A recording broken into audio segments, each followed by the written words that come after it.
ओम। सभी के लिए नमस्कार।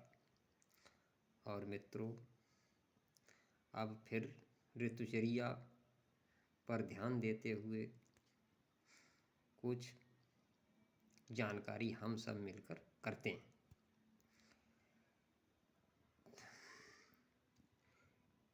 कमरे में तथा रात्रि के शयन चांदनी से शीतल हुए हवादार छत पर शरीर में चंदन का लेप लगाकर सोना चाहिए।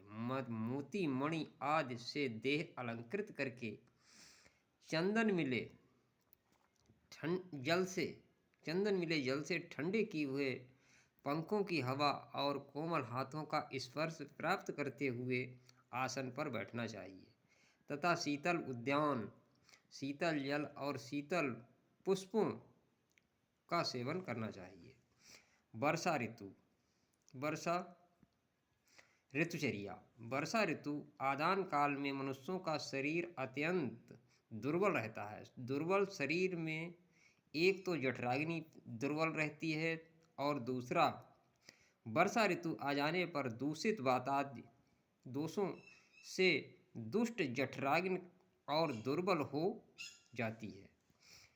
इस ऋतु में भूमि से बाष्प भाप निकलने, आकाश को जल बरसने तथा जल का अम्ल विपाक होने के कारण जब अग्नि का बल अत्यंत क्षीण हो जाता है तब वातादि दोष कुपित हो जाते हैं। वर्षा ऋतु में सेवनीय आहार।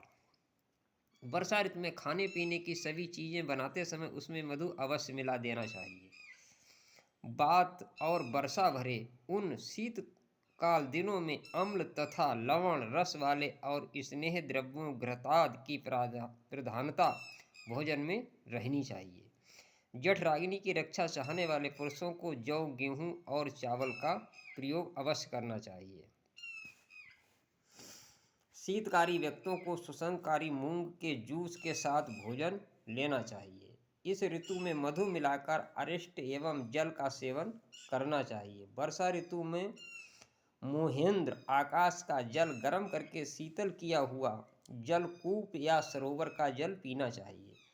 देह का घर्षण, उबटन, स्नान, गंध का प्रयोग और सुगंधित पुष्प मालाओं का धारण करना हितकर है।